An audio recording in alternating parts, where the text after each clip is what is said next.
Thank you, Mr. Speaker. It's no secret that it was 50 years ago this week that three brave Americans stepped foot on the moon.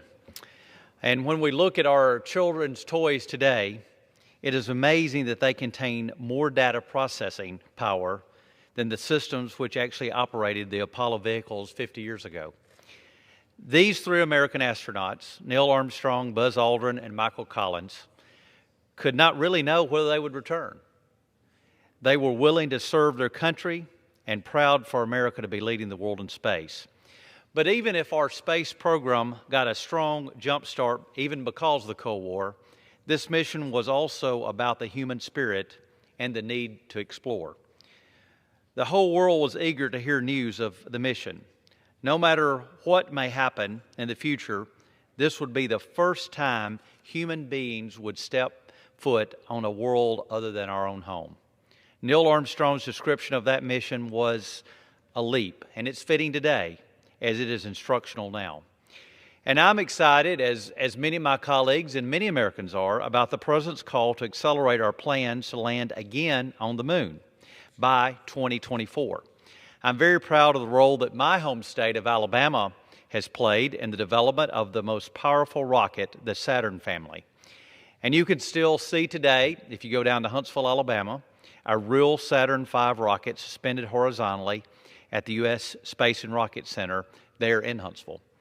Likewise, I'm proud that Marshall Space Flight Center, including the Michoud Assembly Facility, as the designer and the builder of the Space Launch System. This will be the most powerful rocket in the world and is approximately 90% finished. The American taxpayers own it, and they'll benefit from it as a national asset. It is the successful combined work of private companies and suppliers from virtually every state in the nation. The Saturn V rocket was able to execute the Apollo mission in one launch because of the rocket's third stage, propelled the lander and the reentry vehicle to the moon's orbit.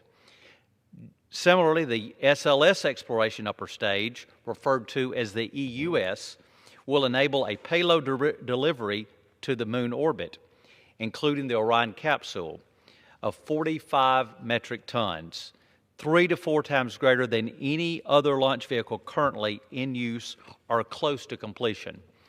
It can have that EUS capability ready by 2024, but only we can have that ready if we move ahead this year with that goal. Systems like the SLS and Orion inspire innovation. And maybe one day other rockets and capsules will surpass them. But to reach our goal of by 2024, we need to stay focused and complete these nearly mature systems. Some have said in recent years about our going to the moon, we've been there, we've done that. But with all due respect, I would disagree.